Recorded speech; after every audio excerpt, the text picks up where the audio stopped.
Greetings from EAPN. My name is Purity Momo. This is yet another exciting opportunity to hear from an organization making great strides in education, in healthcare, and the broader sustainable livelihoods setting. I am eager, as you are, so come with me. Thank you so much, sir, for choosing to speak to us today. We are really humbled. Tell us about your good names, the organization that you serve, and maybe the role that you play in the organization. Thank you very much. Pleasure to have you here. Yeah. My name is David Omune. Yes. I work in an organization called Mango Tree Orphan Support Trust. Okay. I serve in the capacity of Deputy Director, also as a Programs Director. And before I move further, I want to send my apology from my director, who was supposed to be here, but due to competing interest, she's not able to make it. So she has, I have her blessings.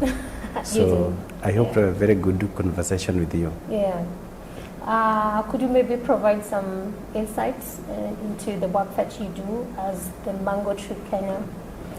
The Mango Tree Orphan Support Trust. Yes. Mark that word, trust. Okay. It's a registered organization in Kenya, basically supporting orphan care program. And under orphan care program, there are different projects that we implement. It was started in 2016, 2006. This is our 17th year in operation. Yeah. We registered as a trust and also as a CBO. We work in the grassroots. Our core mandate is to support orphan and vulnerable children to get access to quality education, health care, and also work with their families to achieve sustainable livelihoods. So that they're able to go to school, they're able to get better medical health care, as well as get food at home when they're from school. Okay. So that's, you operate in those three key domains. Yes. Yeah. Education, healthcare, and sustainable livelihoods. Yeah. Okay, then we could maybe start off the conversation with the work that you're doing around education, whereby I would love to know, with the rapid rise of technology transforming all sectors, education inclusive, we have digital tools, online platforms, and remote learning opportunities that have made education more accessible, especially during recent global events like the Covid19 pandemic. So how has the digital transformation influenced your organization's educational programs, especially in the local context? In the local context, Mango Tree works in the community. Okay. Our offices are based in the community. Okay. We believe in staying with the people whom we serve in the community. How do we connect that with this current trend of digital era? The recent global pandemic of Covid-19 was kind of a disaster as well as opportunity for us. When children closed school, we came up with something called community-based schools. So we gather our students in groups, different groups, and from our office, we provide the connection in different centers, having a senior brother, a senior teacher, who was able to help them.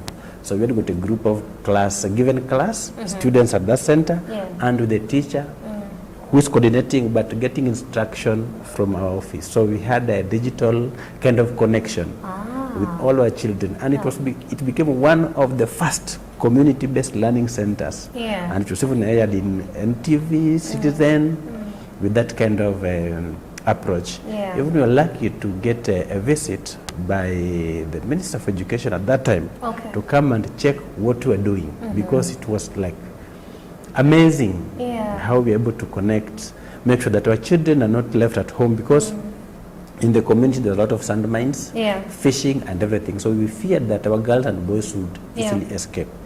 But this one was only for secondary school and college students. Primary school, we only gathered them to play. But for the digital learning, we brought in the secondary and the college students. So we've really embraced that. To date, we are still using that during holiday. We have got learning centers where the children gather, or the orphans gather during holidays. We call them community hub centers. There are three.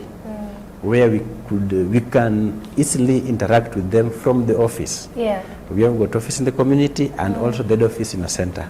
So we have got connection. Yeah. And we've gone further to do a proposal to really further equip these centers with more amenities to support more children. Yeah. Okay, it's such a beautiful story. It's big. But I know that challenges are inevitable. So while implementing such digital platforms and tools, what challenges did you face and how did you go about addressing them? The first challenge we met was the teachers not able to operate the device very well. Yeah. That was a challenge. We gave them project and everything, the community, but that's even supported them with generator to give power supply. Then we had purchased for them bundles to help them connect. At some point there was a challenge with connectivity, challenge with the user himself or herself. Are you able to connect with this very well? So when we got that challenge, then we kind of look at alternative way of doing this. So we could get some experts to support during that time. But moving forward, we've come up with a program that is able to teach or educate the community slowly by slowly. At least every center has at least one person who is much conversant and is able to use the system very, very well. So education is the way to go. So that you empower them. It's not a matter of giving them the gadget. You have the gadget, but how do you make use of the gadget? You are sometimes connected, but what do you browse? How do you use that connection to get what you want? So that's a challenge. Have you made yourself conversant with? I'm very, very compliant. You are? Yeah, I am. That's amazing. Then how then do you see technology evolving in the education sector in the next 5 years? In the next 5 years, it's going to be a big thing. Remember, the current government is talking of digitalizing everything. In education center, they've already opened a university in Konza City, Open University, where students are able to learn from home. So in the next thing, this habit of sending children to unknown places, for example, to Mombasa, to Garissa, to go and sit in a four-room class to be taught, will be challenged. Students will be able to access classes at home. So once you have the connectivity and the technical know-how, why must you go to that place? You are able to learn from home, and that will help us cut the cost of paying for accommodation, paying for food, transport. So I see in the near future, most of the students will not be able to walk to school. Even we as staff, we go to school, but we don't go to class. We get educated from our rooms. So digital inclusion is pushing things beyond the limit. So we must just comply.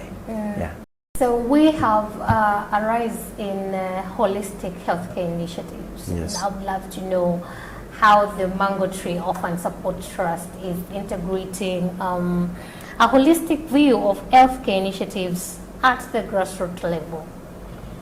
Thank you very much. When Mango Tree started, we were looking on 3 key issues. One of them, we were taking care of orphans who are bereaved as a result of HIV and AIDS.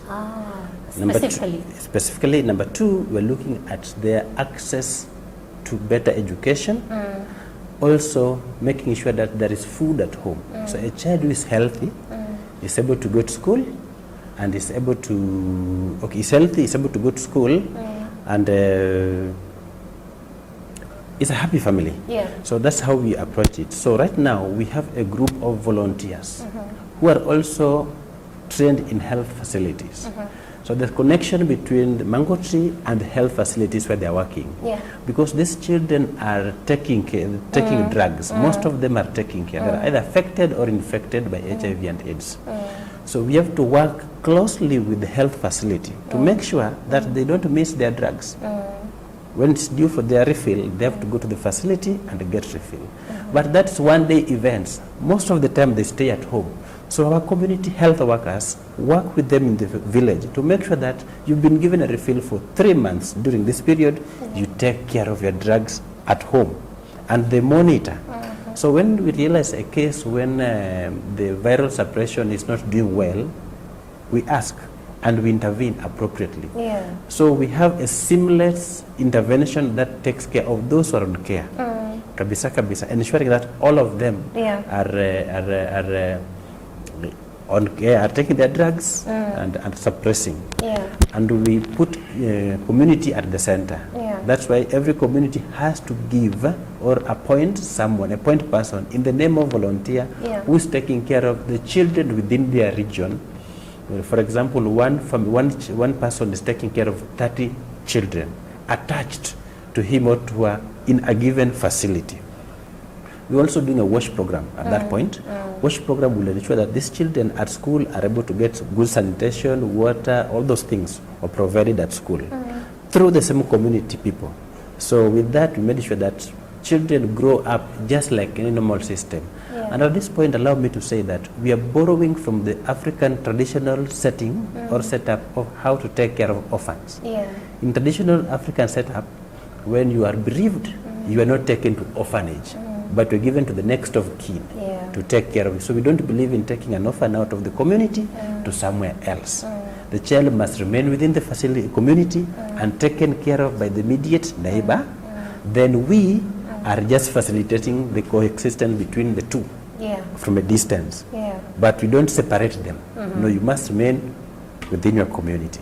How does the organization address mental health? It's something we cannot run away from, given its importance in today's work. Thank you very much. Mental health has become one of the key challenges that young people are facing. True. And I remember yesterday you were told that in every 4 people, one of them is either having an issue. And we can't deny. So we realized this affects our students, mostly those in college and university. Most of them, the recent trend, you see there's an issue of young people suffering from depression, a lot of things, due to economic hardship and the rest. So we came up with a program that invites all those who are on, that are given age category, having a session. We call it the psychosocial support sessions. And this is done during holidays and even when they are in school. Mango Tree Support, currently we have got 76 young boys and girls who are in college and they are in the regions. So in the region level, we have got a coordinated internet link where we have group meetings and they are having sessions like once in every month. We check on them and have a discussion. And we also bring professional counselors or people who talk to them virtually or physically. During holiday, we meet them physically and engage them on mental health issues as well as sexual reproductive health. That we can't also ignore. So those ones are key targeted groups. We target those who are in college, just above 18, because our program does not stop supporting you when you hit 18, but it proceeds with you until you graduate. So during that time, you have to get this key intervention. It is also important to note that it's the critical point when men and women are making critical decisions in their life. Who to marry, who do I engage with, how do I move, what is the next step after this? So we must journey with them through that process. You've been dating 1,000 girls and boys. How do you now decide? So the process of discernment begins at that point.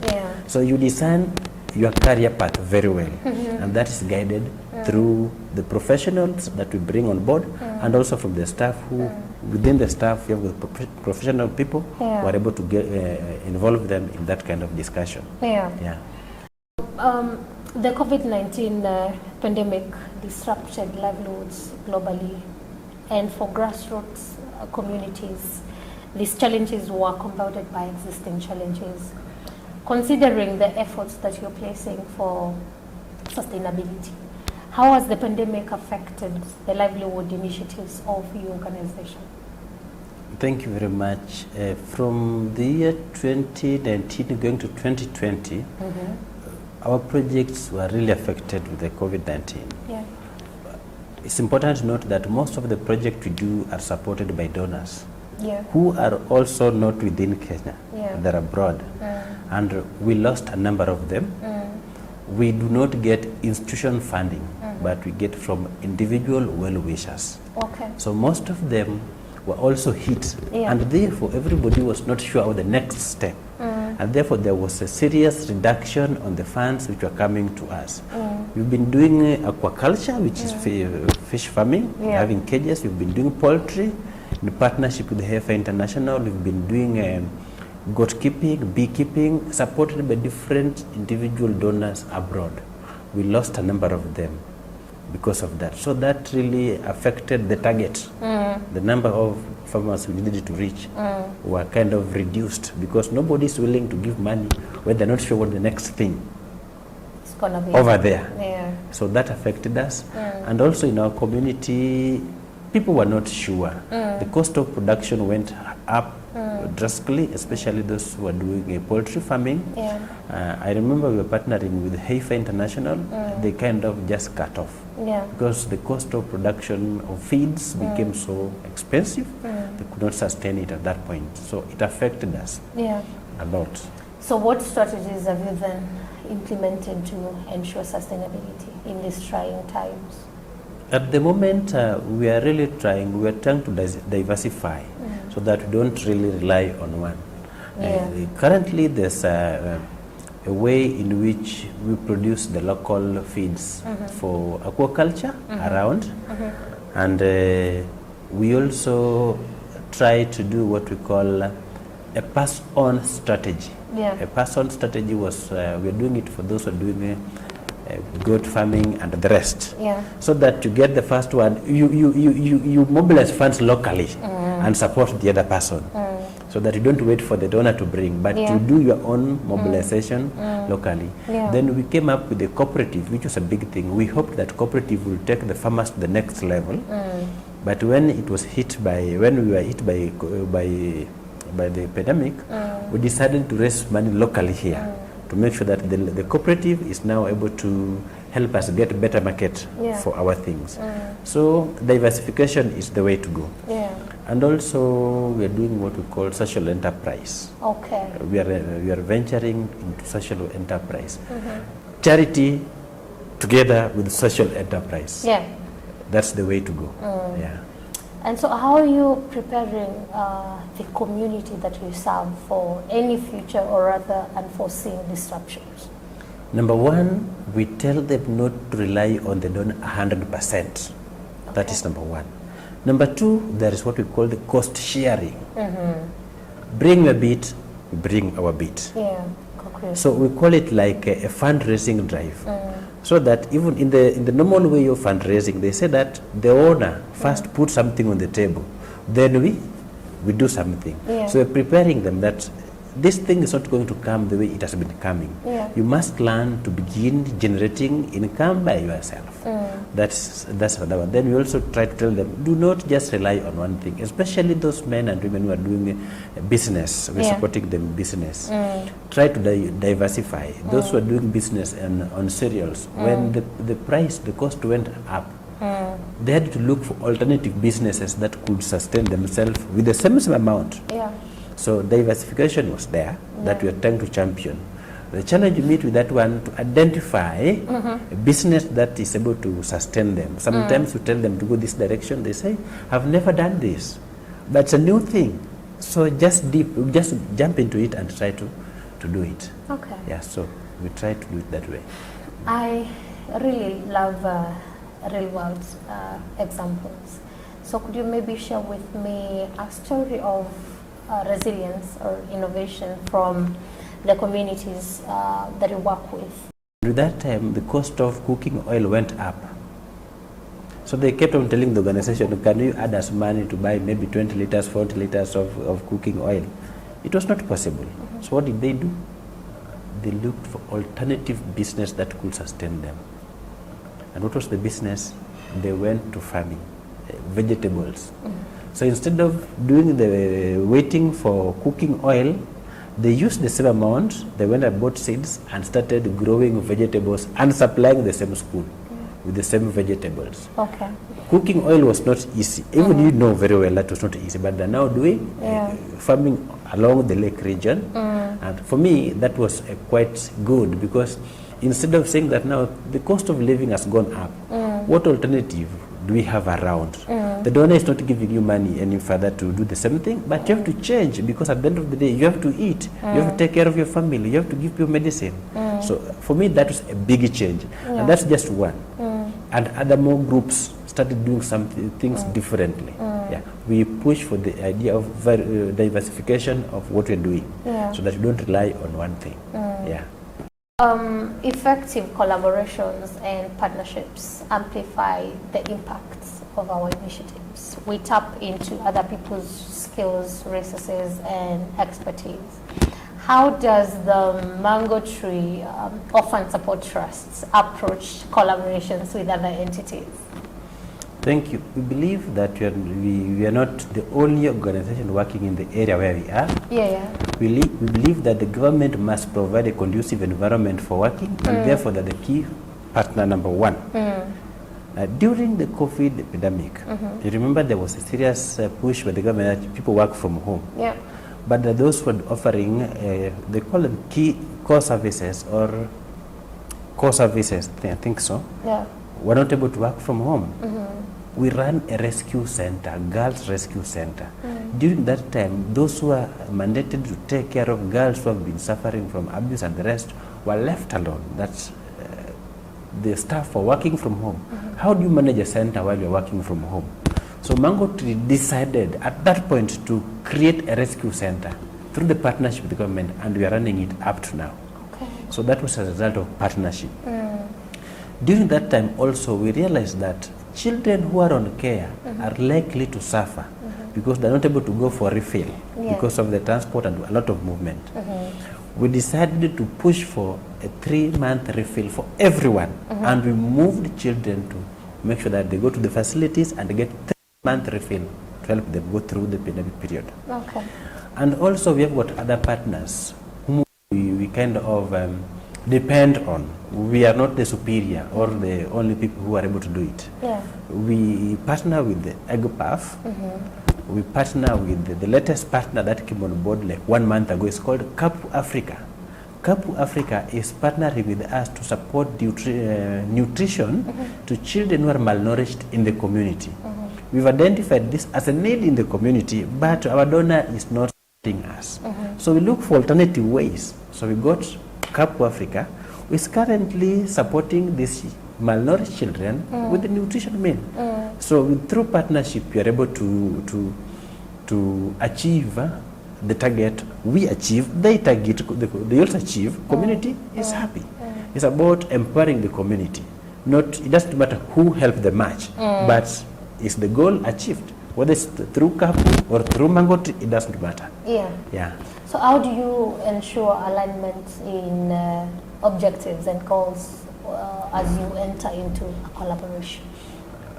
It's a key component. One thing that every organization working in the community is aiming at improving the living status of the community. No matter the angle, whether you approach it from health, you approach it from education, you approach it from livelihood, your ultimate goal is to have a positive impact in the community. First of all, we have to discuss and agree that what are we after? Improve the situation on the ground. Whether you're coming from which direction, it doesn't matter. Whether you're getting funded from which direction, it doesn't matter. Are there any specific types of partnerships or collaborations that you're aiming to explore in the near future? In the near future, we are really pushing much to partner with the government. So much because we've been trying, but also because funding are going down. I said Mango Tree is very strong in education, and we sponsor children 100% with school fee. But now with the government coming on board with these new models, and our children are orphan, we try to make sure that they have the right documentation so that they get this kind of the services that come from the government. Whether it's the presidential bursary system, the CDF system, whichever. So that's partner number one that we are looking forward. But we're also looking for new partners, especially on environment, which is the new thing, in the house, so that we are able to move this agenda together. So partners who are interested in the environment, we are looking to explore that. And another area we want to strengthen is on SGBV, sexual gender-based violence. that's a new area that we really need more partners, because we're getting a lot of cases of children being abused, and we are able to push their cases, but we're not getting the final justice. So we are looking forward to partner with the pro bono lawyers to help us, because in our team we don't have lawyers, to help us really see these cases. And also the collection and protection of the evidence along these processes. We miss it. So when you have those people on board, we'll be able to at least achieve something.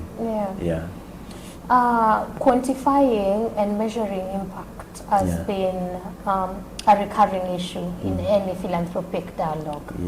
And I'm interested to know the key performance indicators that your organization prioritizes when you're assessing the impact of your programs. Now I sit as somebody in charge of programs. We kind of classify the indicators into two. We have got the progress indicators and impact indicators. We have what we call the logical framework that we kind of help us, because at the end of at the beginning of every financial year, we sit down as a team and draw a work plan, and we put our budget and our target, and then the office I seated there, and as a program we said that by this quarter we need to be here, and quarterly we are just checking on the progress indicators. For example, looking at how your numbers are moving. At the end of the day, the long term, what do you dream of seeing? Impact indicators. How are you translating that? For example, under education, we sponsor boys and girls to go through university and the rest. Once they've completed their training, we expect them to be a good people in the community and give back to the organization. So we have a school, secondary school. The first employer after completing your training as a teacher is the school. And you're being paid, you're employed. The first responsibility you are given also to take care of your child, your siblings. So that is an impact. You receive the education and you are able to now support your own sibling. That's not an impact or impact, it's an impact. So that's impact indicator, we check on that. And also the progress indicators, how are things moving? Are we achieving the right milestone at the right time? That's my responsibility, to make sure that every other person in the departments are able to push their things and hitting milestones and targets every quarter. So, and we have tools that are helping us to do that. Do you solicit feedback from your communities? Yes, we do. We have what we call QRMs, or monthly meetings, with that one with the entire staff, but also with a group, we call them quality improvement team. Quality improvement teams who are opinion leaders in the community, as well as the volunteers. They meet every Thursday of the last Thursday of every month, where we meet them and they give us feedback that this is what we see. And we use that data to make information. For example, we are struggling with the issue of CBC junior secondary school. We are supposed to pay for them school fees. But the schools, the government says that there is no school fees paid. I don't expect that when you pay school fees, there is receipts and everything documented. This thing, the schools don't have those receipts. How do they give us that feedback that you are asking us to give you clear fee structures and everything? So we have that kind of discussion and find the best way to deal with it. So we don't believe that we have the autonomy of the knowledge, but with these people in the community, they're able to tell us, we need this service, and we've been funded for this side, but there is a blockage in the system. How do we deal with it? So that kind of feedback is important. We receive it from the community, through volunteers and through quality improvement teams. And how do you ensure transparency and accountability in reporting? That's a big one. It's a challenge to most of the organization, and we are also part of it. So we have 2 account officers who are sitting in different offices. So we have got the internal control systems, which is done online, and also internal audits that occasionally takes place, and also abrupt inspection, either by director or whoever, checking on the petty cash and all those things. Those are the internal control system put in place. But we also have annual audit reports with different firms, not one. For example, a firm is given a contract for 2 years, then it's changed, another one comes and changed. So that helps us. And again, we have monthly reporting to the donor. We don't report annually. We report monthly. For the finance, monthly. It's only when that is done, when they send the next tranche. Then we have got something called pipeline reviews. Pipeline reviews is a financial reporting system where we project the entire budget and check vis-a-vis the targets and the progress. So that as a program, I'm going to tell so and so that at this point you're supposed to be at this point. Budget yako is supposed to be at this point, but it's low or is high. And that's really try to help us sort issues of accountability. And there's something called integrity.